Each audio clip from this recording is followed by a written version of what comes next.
every now and then you got to begin that day with a friendly voice, a companion unobtrusive that makes those casts so elusive, and the magic casting just makes your morning mood. Hello and welcome back, everybody, to another cast. Action's going down on Dunes of Arrakis today. Classic map, 5v5. We're going to call this team 1 up at the top, this team 2 down at the bottom. Let's go ahead and get into introducing our rock stars for today's cast. Starting up at the far north position, we have Varusama, who's going Seraphim. He's opening first land, moving to the south. Next on the line, we've got Kohek, who's going Cybran, opening first land. Love me some of that spiky, stealthy goodness. Next, we've got Candy Noob, the ringer for team number 1. He's going UEF, opening first land. Last on the land positions, we've got Villain Kulos, who's going Seraphim, opening first land. And last but not least, for team 1, we have Burning Firefly. He's looking pretty fly for a Seraphim guy, if you know what I mean. Moving on to team number 2, we're going to start with the air position this time. We'll switch things up a little bit. We've got Nasimka. We've seen him before in several casts. He's going Cybran, opening first land, getting the initial building pad down for his air grid to the north. On his way out to the middle, we have T1000. You better hope there's no more evolved big metal men that are out there. Although, of course, we know that Arnold beats all. Moving to his south, we've got Rafi, who's going Cybran, opening first land. Continuing with our southern theme, we've got Flatbread Jesus whipping up some of that beautiful multi-grain Subway goodness. He's going Cybran, opening first land. And last but not least in the game, we have got Lego, or Ego I. I don't know whether that's a super narcissistic username or if he just misspelled Lego, but that's him. He's going first land, as you can see in the background, grabbing some reclaim on the way out to the middle, and we'll see how this actually ends up shaking out. Looking at balance, we got a 93% balance, which is really good. An eclectic mix, this guy would say, of Joes and pros, ranging from Ego or Lego. I'm going to call him Lego because he's going to be building with building blocks down here. The UEF have a real kind of blocky architecture, you know. You could make that with Legos, sort of. I mean, it wouldn't work, but you know, it's functional. All the way up to Candy Noob, who's going to be whipping up some delicious candied apple goodness in this cast at 1700. So about 1000 to 1700 is the rating range that we are going with. We've got a scout coming out from Nasimka in the rear lines. He's going to be making his way, getting a read on Villain Kulos. That sounds Greek. I don't know if that's I don't know if that's a Greek name. I've been making a lot of Greek food lately. Hummus rocks. So does tzatziki. You can actually, I'm not good enough to make tzatziki sauce on my own, but I do buy it at the store in a container. And yeah, if you can count that as making Greek food, where I take a spoon and spoon it onto some rice, some lovely chicken, that's making Greek food, in my opinion. Put some olives, also store-bought. Everything's store-bought, actually. Got another scout coming out from Burning Firefly, making his way to get a read on the southern players. Have our first little combat interactions beginning to kick off as Kohek begins batting away some pesky mantis, and we've got Villain Kulos taking out some scouts on the southern side. Already got a T2 upgrade on the way for Candy Noob. That's pretty early. 4-minute T2 upgrade. That seems early for me though. Although I don't know, he's 1700. He definitely knows what's up. I'm like struggling to maintain 1000 right now. And that yeah. I think it's mostly because I like to play for fun and I don't really like to play seriously. So, yeah. But of course, that's what everybody says whenever they're losing buttloads of rating, hand over fist. They're like, yeah, I only play for fun, man. I don't play seriously. So, yeah, I might have just outed myself there as the absolute biggest poser in all of Forged Alliance forever. But who cares? Kohek also going for a gun speed and range upgrade. Pretty early upgrades kicking off for Team 1 there in the middle. See what they end up doing with those. But otherwise, relatively quiet in the early game. Got a lot of T2 mexes that are popping up for both teams. Both teams seem to be pretty heavily prioritizing eco. Air players seem to be in relative lockstep with each other as we've got 3 T2 mexes apiece. And Nasimka actually moving his commander out towards the middle. He's probably a good player. He probably didn't just watch my video and was like, oh, an air player, I should move my commander out to the middle. But he's going to be moving it to the south. Looks like he's going to be vectoring in to assist Ego, who is beginning to tangle himself in with the god of tzatziki sauce himself, Villain Kulos. Villain Kulos being more focused on the reclaim there for a second. Now they're exchanging blows.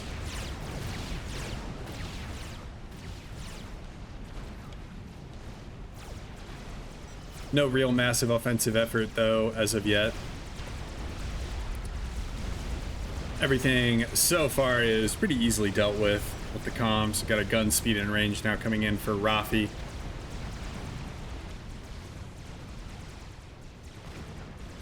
Some of his T1 units get batted down. A little bit of a tangle here in the middle between Candy Noob as well as Flatbread Jesus. Flatbread Jesus definitely with more units on the field, but Candy Noob actually getting a pretty good trade there with the micro. Micro isn't everything in this game, but if you want to make your armpits real sweaty, you can be a microer in this game. It will make a difference. Gun speed and range 90%, 95%, and it looks like Kohak moving in to try and cancel that, but not going to be able to make it in time as Rafi finishes up his gun upgrade and goes to work on an auto gun point defense. I should recant this as well. Some of the testing that I did on T1 point defense was not 100% valid. I test everything on flat maps, and as you can see, like, this map is a perfect example. Not everything is flat. So I thought I was taking a variable out there. Instead, I was taking out very important variables. So I've left those videos live on my channel just because I want to kind of show the history of my mistakes, and at request of some of my viewers, but did feel the need to make that known. So we have a gun speed and range upgrade on the way for Villain Kulos, and Ego or I Ego Lego I Ego I is trying his damnedest to cancel it. He's got a couple of artillery in range, but Villain Kulos committing to that gun speed and range upgrade. He's gonna unleash all of the Seraphim Fury on I Ego I Lego I Ego. Lego my ego. There's a joke in there somewhere.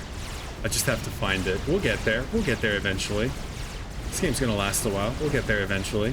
As we've got some Mantis closing in. Villain Kulos dropping into the red, but not in any real danger here. Only T1 units. We get a nice overcharge there. It takes out 4 Mantis. Beautiful work. So I Ego Lego my ego is gonna have to remain content with just damaging the commander. Speaking of damaging commanders, Rafi as well as Kohak are laying into each other up here on the northern side of the map. And a theater that we have not really talked about a whole lot. We've got T1000 with Varusima. Here at the top, Varusima on a gun upgrade, T1000 going for a T2 upgrade, so that would naturally make him T2000. And I don't think there was ever a model T2000 in the Terminator series, although I really only watched Terminator 3. I think after that it got kind of dumb. Terminator 3 was a stretch for me. I had trouble with Terminator 3 and kind of the whole premise. This happens with like any movie or series that deals with time. Like Back to the Future kind of ran into this too. Whenever you get to like the third movie, it's like you've made so many parallel timelines and something that's so convoluted that it's very difficult to pay attention to. But T1000 is now T2000, going for gun speed and range as well as a T2 upgrade, bringing in his T1 spam on top of Varusima, gonna force his comm off of the front line. Varusima brings in his ample T1 spam in to support, and we do have Anutaos Seraphim T1 point defense set up to kind of cover, but T2000 here is going to get overwhelmed by T1 units. Point defense are going to be able to help out a good amount, focusing down the artillery. You can see these little dots flipping off of the screen, but goes for a Shift G here. And T2000 is now committing to a Tech 2 point defense, which is going to promptly get overcharged down.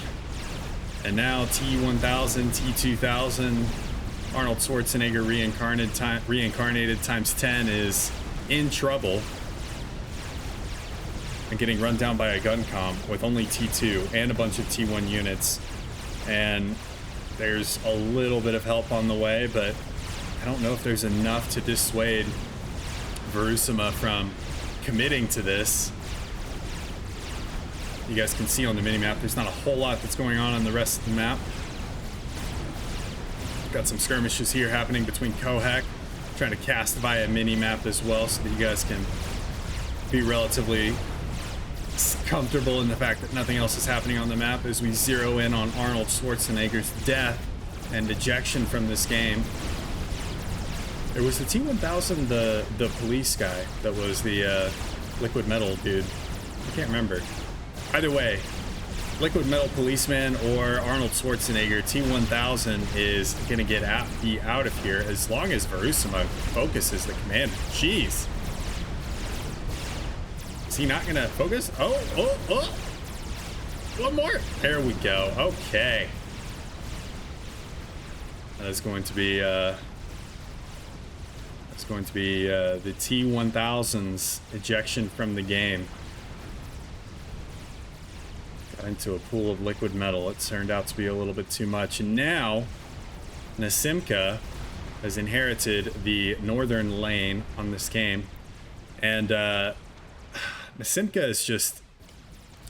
he's looking for some peace of mind here, guys. He's been climbing to the top of the company ladder. He's hoping it doesn't take too long. He's looking for a day where it won't matter.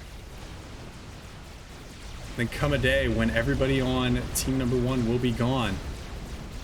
He's just looking for some of that beautiful peace of mind. And he doesn't care about indecision. He doesn't care if he gets behind. Because everybody's living in competition. All he wants is some peace of mind in that air slot. And now he's got to play land. And he's got to play land against Verusima, who is moving in. Got Kohak as well as Rafi once again trading love taps here in the middle. I feel like these guys are just like walking their commanders forward because they don't know what else to do. They're like, well, we went for gun upgrade, so might as well use the gun upgrade. And there's you know some merit to that, but not against this much point defense. We've got 61 point defense, a Cerberus turret, shield coming up behind it. Yeah, that's a spicy meatball back there that Rafi is gonna have to deal with. On the south, we've got Villain Kulos, who is still not looking super healthy. At least he's at about 5k HP. Straying his units into harm's way. He seems to be a little bit more focused on eco at the time. He does have T2 land available, but he doesn't have a whole lot in the way of spam. Speaking of teching and ecoing, we do have T3 air on the field there for Burning Firefly. It's looking pretty fly for a Seraphim guy. But, you know, oh, you've got Nasimka on the other side, who's also at T3, and just saying, give it to me, baby.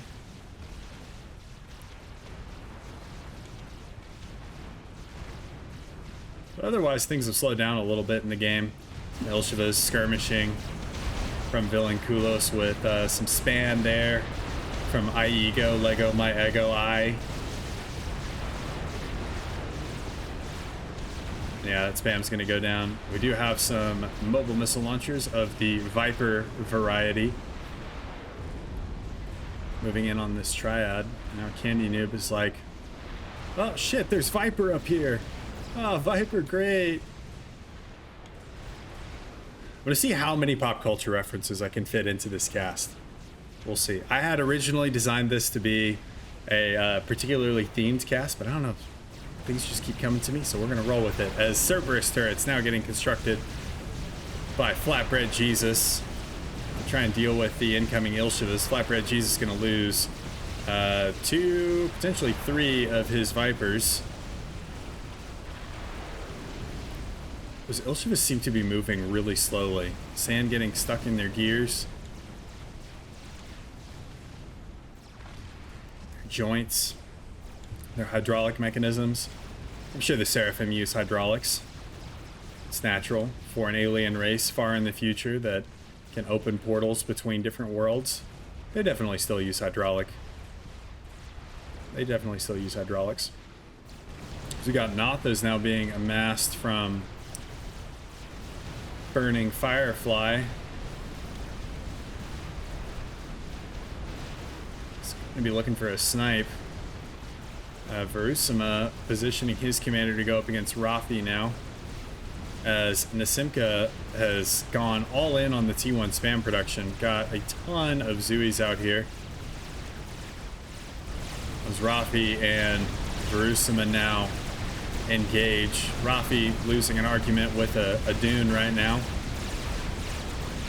and just getting the side of his head caved in there from Verusima. Goes out 1 overcharge, and that does do something. He's going to take a good amount of damage though, but probably not too much, as he does have T3 on the field. 3 loyalists and 2 bricks show up on the scene. Not quite enough to make a house or a wall, but maybe enough to make like a short fence. Enough to make a small fence. That combined with all the bugs that you'll stack on top of it in the Mantis, yeah, that'll be good. As an air battle ensues over the top. We got Nasimka getting some great turns here on Burning Firefly for a Seraphim guy. And the T3 as well as the T1 from Nasimka now going to look to capitalize on this offensive a little bit. Moving in on some engineers, trying to get some T1 point defense up.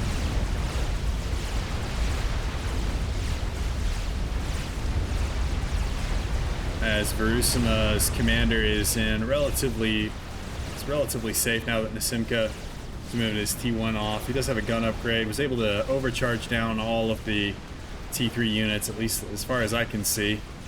Now there's 1 brick, not even enough to make a short wall anymore. That's left a nice little reclaim field here for both teams to fight over.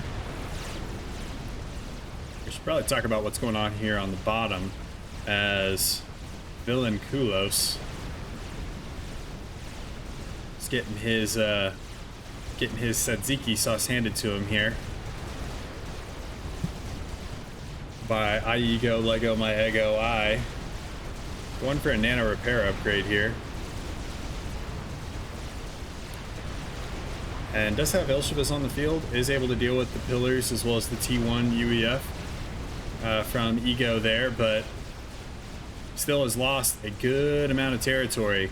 And Lego My Ego I has really begun to capitalize on this. Same with Flatbread Jesus. Flatbread Jesus picking up a couple of subway footlongs down there in the form of T1 mexes. And Verusima just having trouble being in the right spot at the right time as this brick just massacres T1 units, takes out a mex. Maybe you've got that much of a tech discrepancy. It's hard to deal with, but gets in range, overcharges it down, goes for a nano repair upgrade actually almost immediately. As Natha is now being deployed to deal with the Vipers from Flatbread Jesus. They're going to be forced back once again.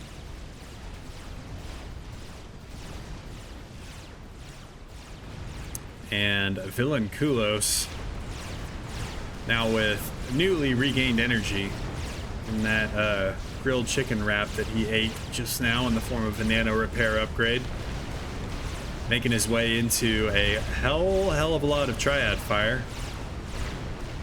If you have 4 triads, does that make that a quadriad? Is that right? Quadrad? That can't be right. I sound like an idiot right now. More so than usual. More so than usual. Because who am I kidding? I usually sound like an idiot. That reclaim field, though, Nasimka, Johnny on the spot there. Picked up all of that nice little reclaim. Up at the top. You love to see it. You love to see it. All right, Verusima going for round 2 on the nano repair upgrade. Now, looks like this one is potentially going to complete. I don't know. There's strats in the area. Revenants inbound. ASFs from Burning Firefly for a Seraphim guy. Hot on the case. The Revenant will go down, but Burning Firefly going to lose those ASF and is still behind in the air game. He's been putting a lot of effort into Nathas, and I just have not seen the Nathas really pay off. And seeing that he's rolling with half the eco or so of Nasimka, he probably needs to focus purely on air dominance, because Nasimka has to split his APM. He has to play two different roles here. He can't just focus on air, and Burning Firefly does have the luxury of being able to enjoy that peace of mind and watch Nasimka's indecision potentially. Because we do have 3 Vipers now and a Trebuchet showing up for both Flatbread Jesus as well as Rafi on the front line. And the Vipers as well as the Trebuchet starting to cause issues here. Are getting through to that Seraphim point defense. Or Seraphim point defense, Cybran point defense. There were a lot of people that in my How to Break a Firebase video that said that mobile missile launchers aren't going to do anything if there is already a T2 artillery installation in the base. Well, I submit to you this. Like, Kohak has spent so much money on these 2 fire bases here. And he's behind Rafi in terms of eco. I believe in tech level as well. Spending money in fire bases doesn't come free, which I know sounds weird considering I said spending money in fire bases. Now we've got another air battle coming in between Nasimka as well as Burning Firefly. Burning Firefly once again going to have his ASF wiped out, or at least heavily diminished, as strats now come out for Nasimka. Not sure where that strat was headed. We have Gun Splash now on the way for Verusima. That is going to be a scary chonky commander. With Splash, Nano Repair, as well as Gun Speed and Range. In the middle here, Candy Noob actually getting some work done here. We got some Percivals leading the charge. Flatbread Jesus needing to get some help here from Lego My Ego. But static point defense gonna go down. As Flatbread Jesus finishes an experimental unit. Villain Kulos once again trying to make another push here. He's going to be unsuccessful. He's going to take a lot of damage. He does have nano repair though, so he should be able to rep that up relatively easily. It's assuming he can extricate himself from this situation, which isn't the best of situations. But he'll be okay. He'll be able to walk away. Some bumps and bruises, but nothing that a little love and TLC won't heal. As strats now come in for Nasimka over the top. Kohak in trouble here. Kohak gonna take a strat to the face. The Iazines able to take out the first wave of strats, I believe. And not seeing any more there from Nasimka just yet. But he has definitely asserted full air dominance here. Viper's finally going to go down to those Mantis after they've taken out the Gunther, or either that or it was the strat. And Flatbread Jesus has finished off a Monkey, which has just now been scouted from Candy Noob, so stealth has kind of gone out the window here, as Candy Noob just has a couple of air factories at the front, just pushing those hummingbirds out as quickly as possible, making sure he gets consistent reads on his enemy. Relatively cheap units, easy to throw away. Monkey is going to make landfall and engage the enemy. Sort of. It's going to shoot the ground for a while there.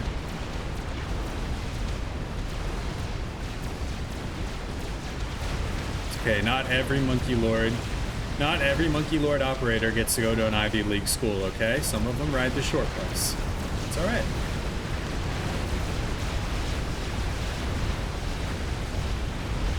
Candy Noob now in full retreat as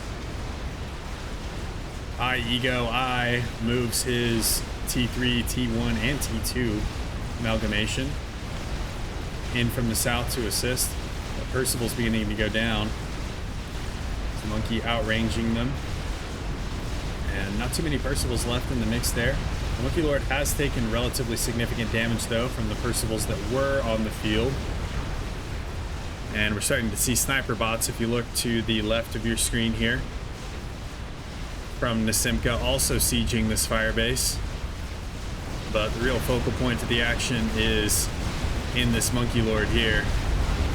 As he begins to make landfall. I screening with his Tech 2 units. I believe all of his Titans have gone down. Does have a couple of Percivals back here in the back to provide some auxiliary support there. But Monkey Lord, Flatbread Jesus deciding to save the Monkey Lord there is actually Verusima moving in with that gun speed and splash is going to completely take out Rafi's firebase up at the front. Kind of zoom out so we can keep an eye on both of these as the Monkey Lord continues carving up the lanes down there. Whole wave of Nathas come in. That does actually pretty significant amount of damage there to that monkey. Natha's of course going to get taken out immediately, but from some bangers and mash. Those are actually Gemini, they're not mash. I don't even know what mash would be in this game. As Verusima still on the front line, still pretty healthy with that nano repair upgrade. Gun speed and splash doing work here. He's got 192 kills on that commander. And he has gone almost all in on the comm. I'm not seeing very many military units from him. He is going for an Ethoda. But strats might just be the straw that breaks the camel's back here. That combined with the sniper bots at range. As Verusima dropping low really quickly. Tries to get under a shield. Is going to be able to get under the shield. The shield moves out of the way, and that is it for Verusima.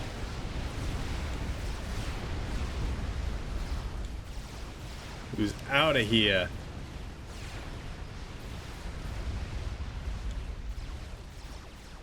Full share is on.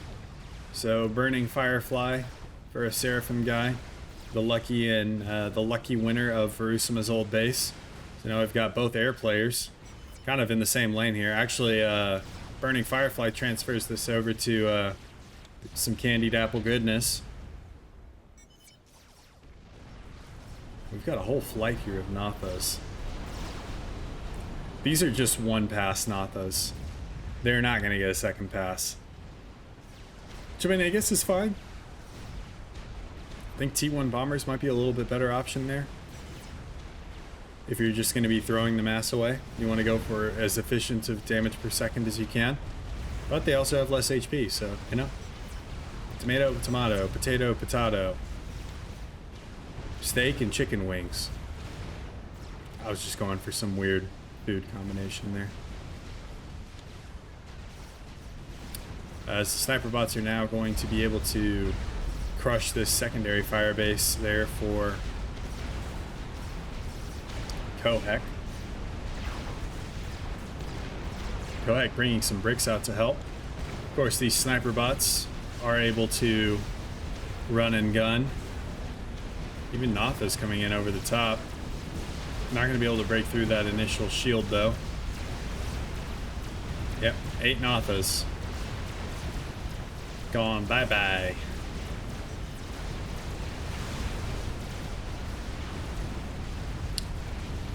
And now we've got Rafi spreading out here over the north. We've got a whole contingent of bricks causing problems for Candy Apple Noob.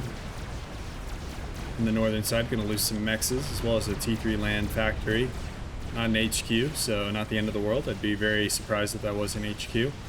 Another wing of Nathas dispatched to deal with it.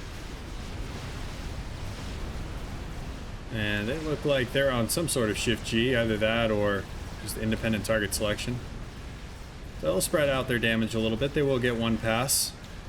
Nasimka quick to respond though.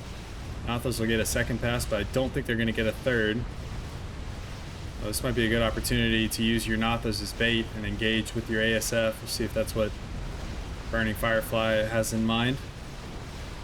Nope, Nathos is going to get wiped off the face of the planet. We've got another push here from Ego, Lego, My Ego, I Ego, I. As well as the multi-grain goodness that is Flatbread Jesus. Going up the middle with that Monkey Lord, gonna take out a lot of Candy Apple Noobs production facilities here.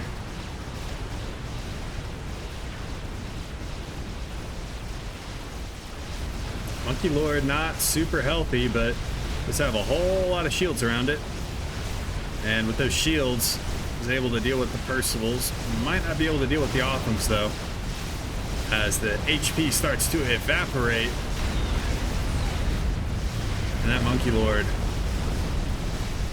will not be able to see the days where he could be a Monkey King. This Monkey Lord maybe though. He might be able to ascend to the crown that is Monkey Royalty. As we have a nuke out. That's actually from Flatbread Jesus. Liberating some of that multi-grain goodness. And he's going straight after Villain Kulos. Said that Villain Kulos Greek food was not good and has decided that that restaurant needs to close down here. And Villain Kulos tried to dodge, but I think he accidentally kind of more dodged into the nuke than out of it. And that is going to be his ejection from the game.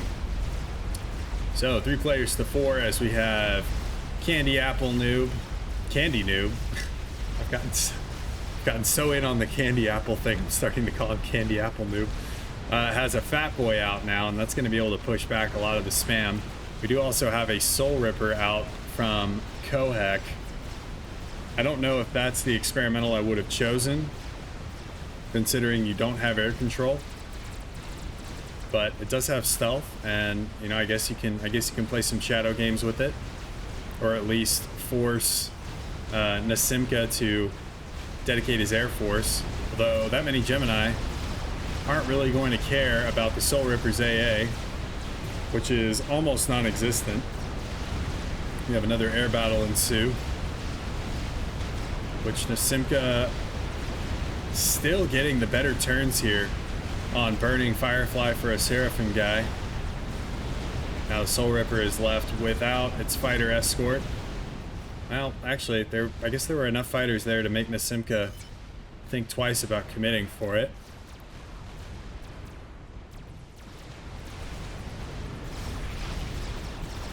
Lonely Lightning Tank gets taken down. This Candy Noob starting to build some land-based AA, form of flak and some lightning tanks, and you know what that means. It's time for some chain lightning. It's too hot to fight. It's hot on the heels of a Saturday night. It's Friday whenever I'm filming this, so it makes sense. We're hot on the heels of a Saturday night. It's chain lightning. Megalith on the front line for Flatbread Jesus now. Upgrading his Monkey Lord for a Megalith. We do have a Fat Boy down here for I Ego I. Matching the Fat Boy there for Candy Noob. We also got a Soul Ripper out from Rafi and another Fat Boy just finishing for Candy Noob. experimental's basically growing on trees now. I thought money wasn't supposed to grow on trees, as we have a very unfortunate air engagement here for Burning Firefly. Getting his air once again not the greatest as far as turns, and puts himself in a rough position, although it is difficult to play against Cybran T3 Air. It just is. You've got the stealth is so difficult to play against. It's so difficult to make sure that you don't get caught out and in a bad position where you're showing your ass to the bad guys. It's tough. Nasimka's been running with stealth on almost this entire time, except for now. It's an interesting time to turn stealth off as you go in for an engagement here. Still, there's just not enough Iozines in the sky to make a difference.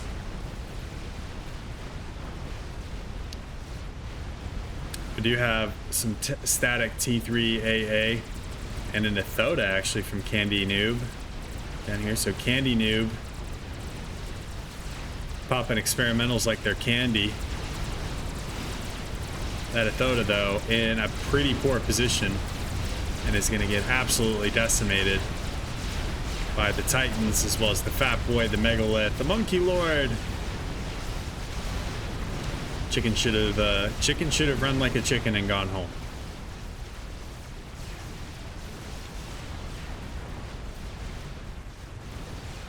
As we've got a Soul Ripper now, kind of, as the Soul Ripper is now playing chicken, although it's a Soul Ripper, it's not a chicken. And apparently there was another Ethoda that died over here. Not quite sure when that happened, but that was also Candy Noobs. So Candy Noob rolling with two Fat Boys in the middle now. Looks like he's looking to secure this reclaim field as best as he can. It's gonna be difficult against the Fat Boys though, as well as the Megalith. Lego My Ego finishes another Fat Boy, I would assume. Yep, that would be another Fat Boy down there. Interesting place to build it, but if you got the workers there, might as well build it. And Candy Noob actually, this Fat Boy in trouble here, losing HP to iEgo I's Fat Boy. Even though it's 2 versus 1, iEgo I has a ton of parashields around his Fat Boy helping out.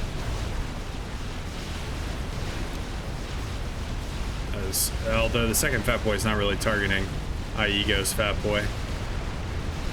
But Candy Noob, that in conjunction with the strats. The strat's actually going to go after the second Fat Boy. He's going to lose. Candy Noob going to lose one Fat Boy. Probably going to lose the second here to the Megalith. As a Megalith now shows up for Kohak in the middle. Tries to offer some long-range fire support. Eviscerates the Titans there from iEgo I.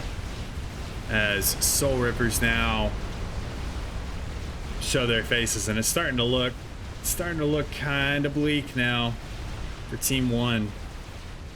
Got up in the beginning with kind of an early snipe. And that was actually Flatbread Jesus getting taken out by a Monkey Lord. Or not Flatbread Jesus, that was Candy Noob getting taken out from a Monkey Lord. And that is, well, he control K'd all of his stuff. Nah, yeah, so he's not dead. He control K'd all of his stuff though to make sure that after he died, there'd be no way that team number 1 would be able to continue. But nice of him to at least walk his commander outside of Kohak's base before he control K'd, you know? It's Burning Firefly control Ks. There is a desync. We'll bump the speed up. I'm pretty sure it's just Kohak control K'ing here. Soul Rippers come over the top. Kohak goes down. I don't think we lost a whole lot with that desync. Anyway, guys, hope you guys enjoyed the cast. I had a hell of a lot of fun with this one. It's Friday night. I'm feeling good. I took a little bit of a break from YouTube. Got some videos stacked up for you guys, though, right now. This one's going to be going live as soon as I can get it off the press. So, hot off the press for you guys. As a reminder, replays that you want cast, send them to the FAF replay Discord channel link section of the main FAF Discord. If you don't have that Discord, it's on the main FAF website. You can find that website in my description of this video, or you can just Google Fortune Alliance Forever. It'll come up as well. But that's the best way to get casted. Lots of people pull replays from there. I do, Derp does. There's several other casters that are popping up as well. I think Acid Vash is another smaller caster that's getting started. He's putting out some great work. And then I've seen a couple of other ones as well. So lots of great stuff out there for you guys, but that's the best way to get casted by any particular caster. And I think that's about it from me, guys. Hope you guys are having a great day. Hope you guys have a wonderful weekend, and I will see you guys in the next one. Peace.